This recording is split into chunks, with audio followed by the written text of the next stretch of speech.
Powerful empaths have no friends, and if that sentence just hit you somewhere deep, keep watching.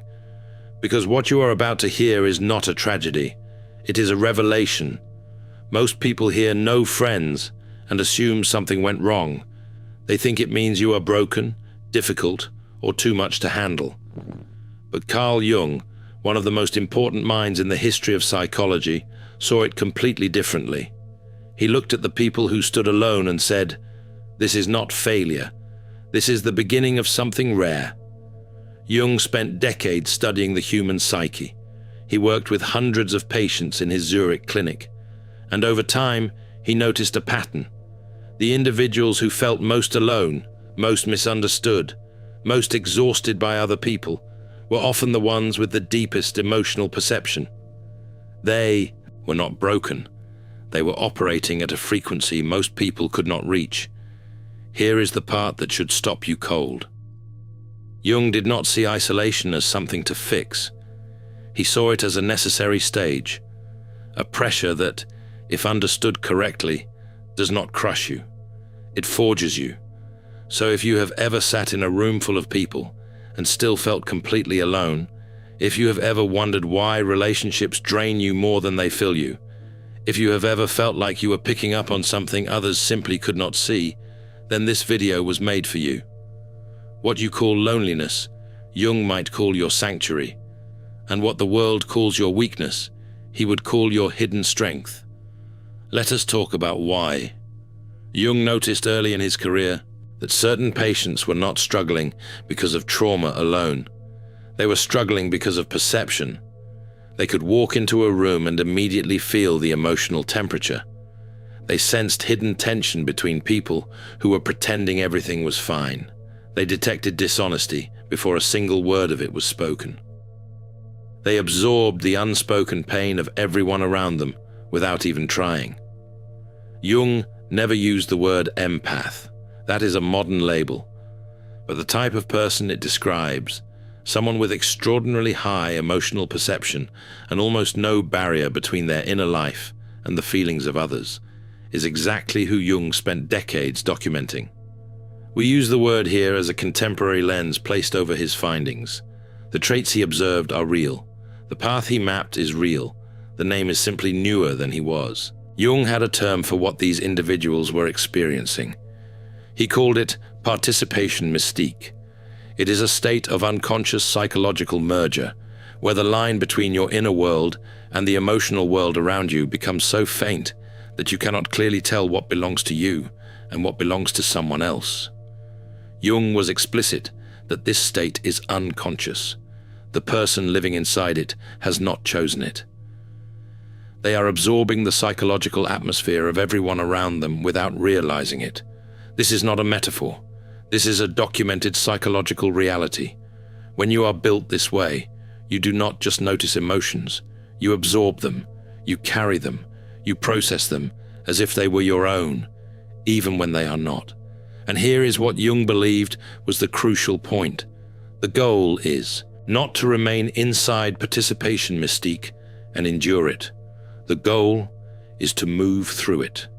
Individuation is precisely the path out of this unconscious merging. You are not meant to stay porous forever. You are meant to become defined. And here is the brutal truth that comes with that process. Most people are not ready for it. When you walk into a room and you can feel what everyone is hiding, something quietly shifts. People start to sense, even if they cannot explain it, that you see them more clearly than they would like. And that makes them uncomfortable. Jung had a theory for why this happens. He called it the shadow. Every person carries a shadow. It is the part of us that we have hidden, rejected, or denied. The anger we were told was unacceptable. The fear we were too proud to admit. The jealousy, the shame, the grief we buried because showing it felt too dangerous. Most people spend enormous energy making sure their shadow stays invisible. They build social masks. They perform happiness. They smile in rooms where they are falling apart inside. But the powerful empath is like a mirror. Without even trying, they reflect what is underneath those masks. And when people see their own shadow reflected back at them, they do not think, "Thank you for showing me the truth." They think, "This person makes me uncomfortable. I do not want to be around them." This is why empaths lose friendships that seem to have no logical explanation. It is why they are sometimes called too intense or too deep or too much. It is not because they did anything wrong, it is because their presence alone asks people to confront themselves, and most people are not willing to do that. Jung wrote that everything irritating in others can lead to an understanding of ourselves, but only if we have the courage to look inward. The people who leave the empath's life often lack that courage. They would rather walk away than face the mirror. And that, Jung said, is not a reflection of the empath's worth. It is a reflection of the other person's unfinished inner work. Now here is where it gets darker. The empath does not just lose friendships passively, they become a target. Jung documented what he called the scapegoat phenomenon. When a highly perceptive person enters a group or relationship, they often become the designated problem, not because they caused the dysfunction, but because they can see it. And in many social systems, the person who names the dysfunction is punished as if they created it. Think about that. You walk into a situation where something is deeply wrong. You feel it. You may say something gently, and instead of being thanked, you are suddenly the difficult one, the dramatic one, the one who cannot just let things go. Jung named the mechanism precisely. What the group is doing is shadow projection. They are taking their own unacknowledged qualities, the envy, the dishonesty, the unresolved conflict, and projecting them outward onto the one person whose clarity makes that shadow visible. The empath did not create these qualities. They simply reflected them. But the group cannot tolerate seeing its own shadow, so it designates the mirror as the problem. This is why the empath's isolation is so often not just painful, but confusing. The rejection feels sourceless, inexplicable. But understanding this changes everything. You were not rejected because you were too much. You were rejected because you saw too clearly. And that is an entirely different thing. But there is another layer to this that makes it even harder, because it is not just the shadow that creates distance, it is the energy. Jung wrote extensively about psychic energy, the fuel of psychological life. Powerful empaths carry an enormous amount of it. Empaths aren't broken, they're alchemists in progress.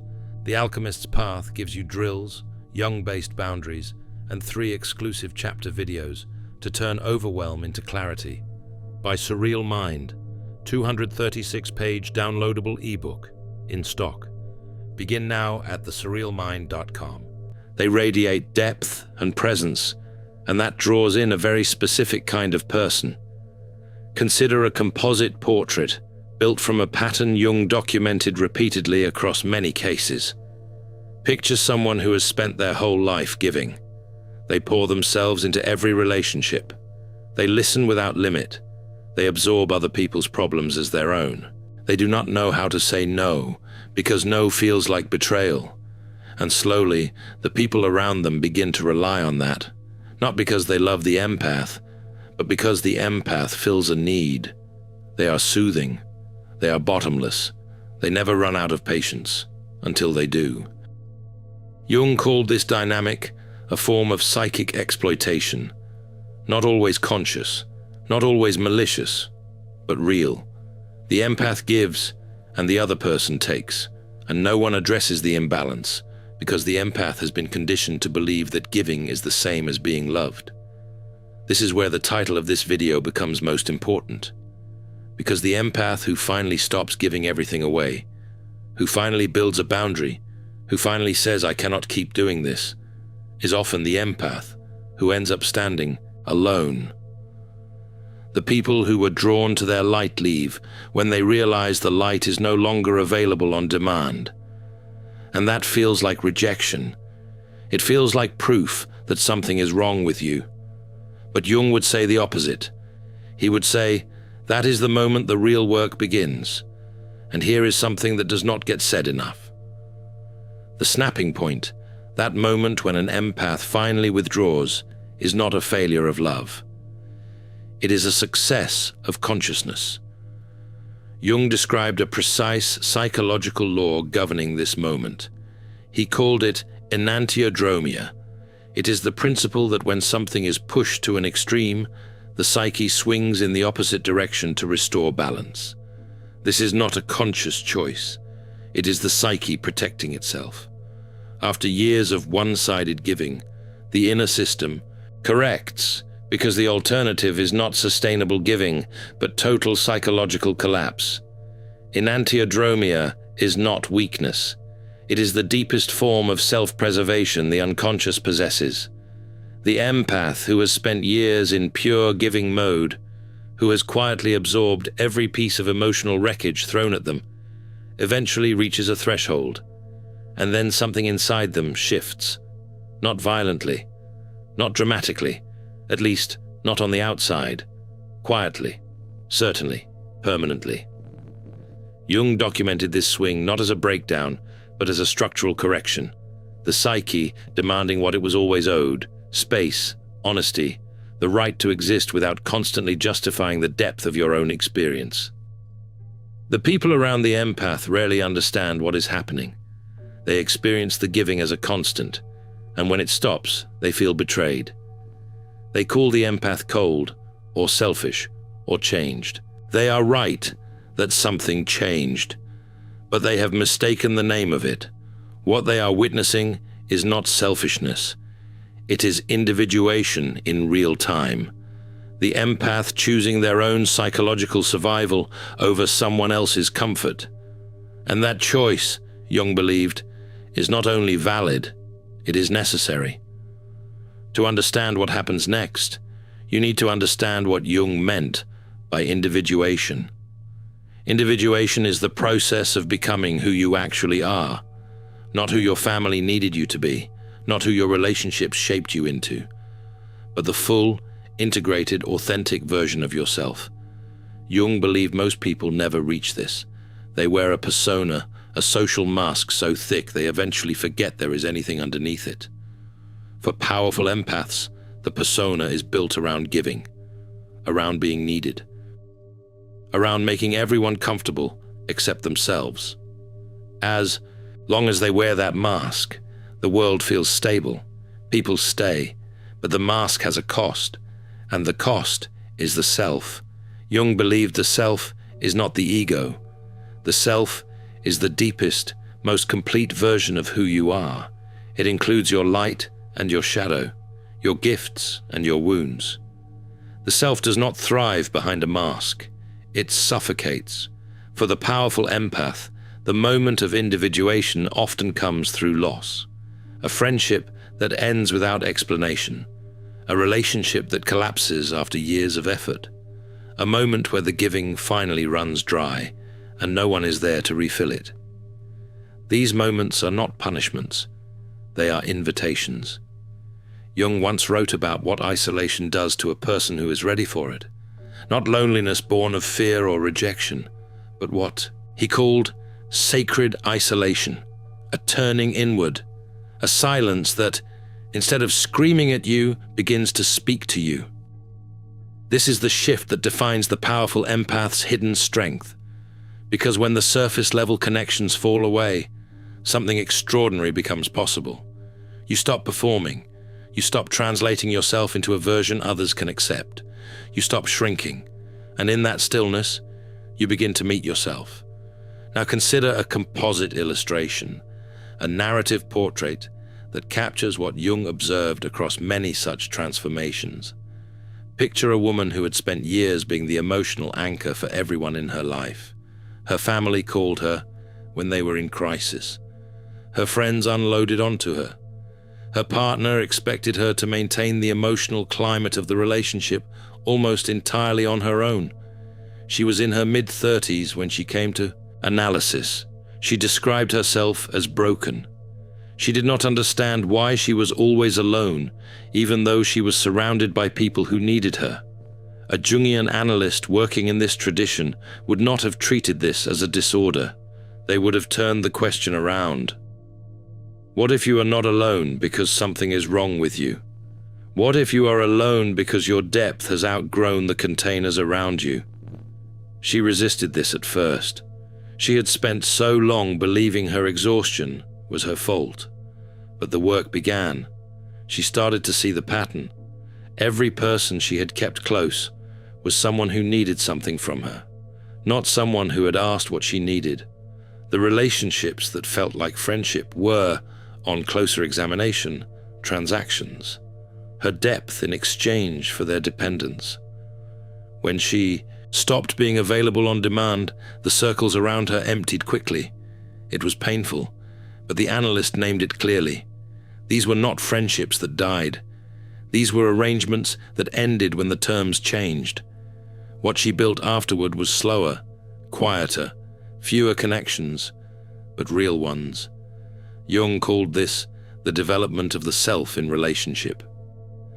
Not isolation for its own sake, but the kind of earned solitude that teaches you who you are before you decide who deserves to be near that. This distinction matters. Many empaths confuse two very different experiences. The first is loneliness from not yet being seen, the ache of being surrounded by people who do not actually know you. The second is a different quality of aloneness, one that arrives not because you have been rejected, but because you have stopped accepting less than you are worth. The first kind of loneliness is a wound.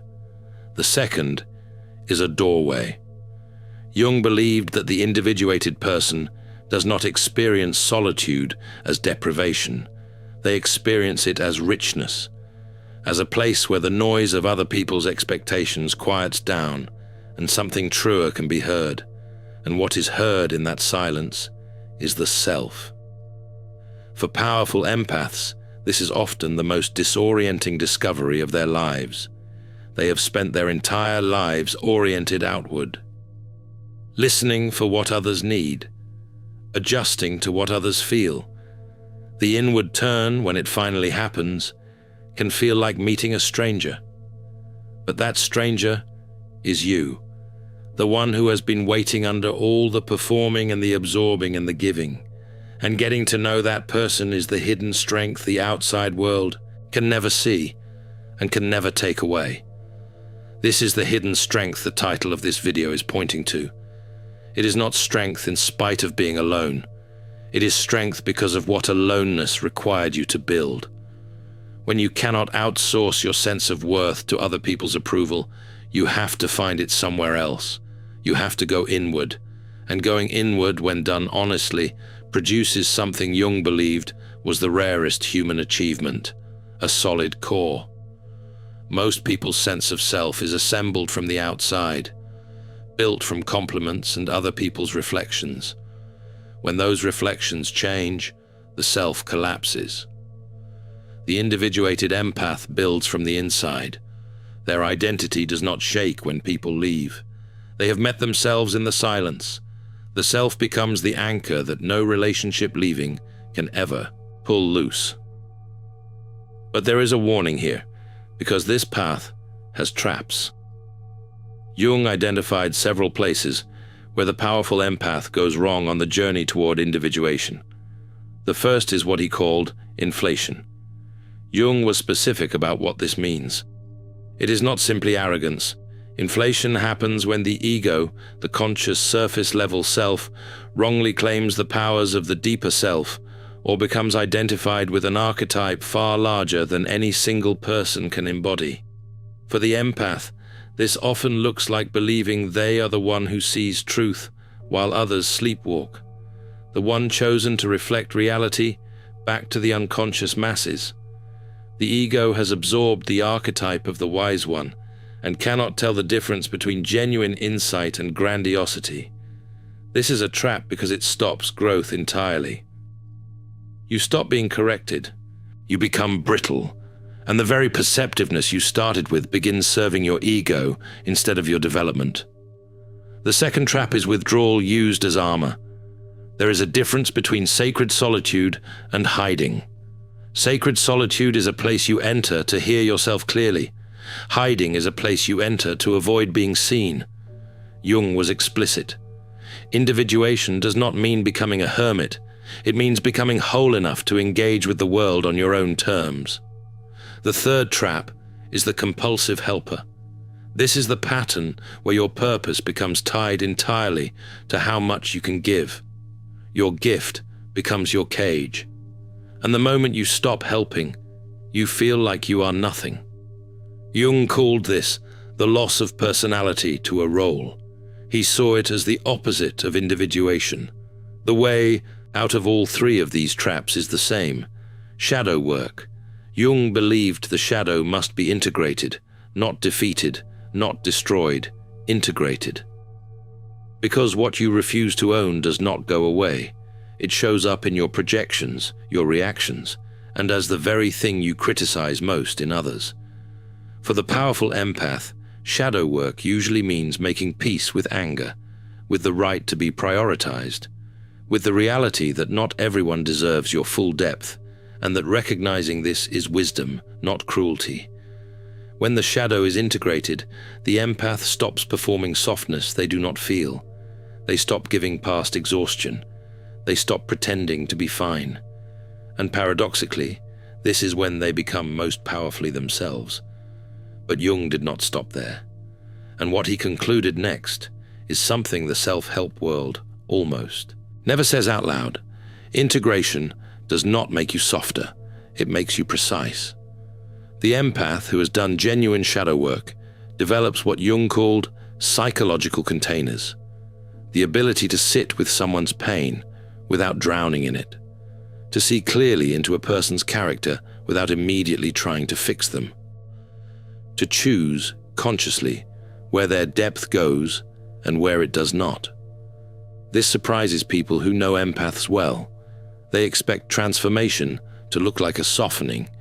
What they often see instead unsettles them. The empath becomes harder to manipulate, harder to guilt. They do not lose their warmth, but they stop distributing it indiscriminately. Jung observed that people who had relied on the empath's unguarded openness experienced this change as a withdrawal of love. But it was not.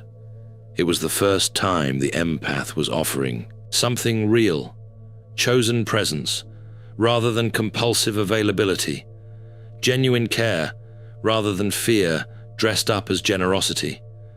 That distinction is everything. Jung wrote that wholeness is not achieved by cutting off a portion of one's being, but by integration of the contraries. The empath who can hold both their tenderness and their limits, both their openness and their discernment, both their love of depth and their need for solitude, that person is not lacking something. That person is complete. And completeness does not beg to be understood. It does not shrink to make others comfortable. It does not perform connection. It does not feel. Completeness simply exists, and the right people recognize it. Here is what Jung's work ultimately teaches us about powerful empaths who stand alone. The friendlessness is not the destination. It is the passage, the necessary contraction before expansion, the silence before the real voice emerges. The world tells empaths they are too much, too sensitive, too deep. But Jung would say they are not too much. They are ahead, processing at a depth the collective is not yet comfortable with. And that discomfort is not a sign to shrink. It is a sign to integrate. Your emotional depth is not your curse. It is your compass. It points you clearly toward what is real. It protects you from what is hollow. And when properly understood, it becomes the foundation of the most durable kind of inner strength there is. The kind that does not need constant company to feel solid.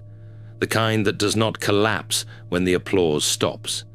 The kind that Jung spent his entire career trying to help people reach.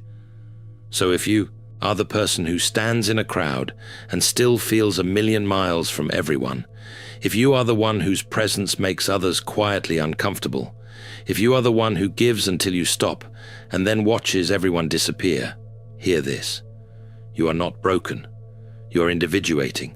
You are in the passage. And on the other side of it, something extraordinarily rare is waiting. A relationship with yourself so solid, so deeply honest, so complete, that whoever walks beside you from that point forward will have to meet you at your actual level. Not the softened version, not the performing version. Exactly you. That is the hidden strength Jung was pointing to all along. Not the strength of never needing anyone, but the strength of never needing the wrong ones again. In The Alchemist's Path, perception training for empaths, you'll turn overwhelm into wisdom with practical drills, Jung-inspired boundaries, and step-by-step perception training. This guide includes 3 exclusive chapter videos to deepen each lesson. Written by Surreal Mind, 236 pages, beautifully designed 8.5 by 11 downloadable ebook, in stock now. Start your training today. Feel deeply while thinking clearly. Get The Alchemist's Path at thesurrealmind.com.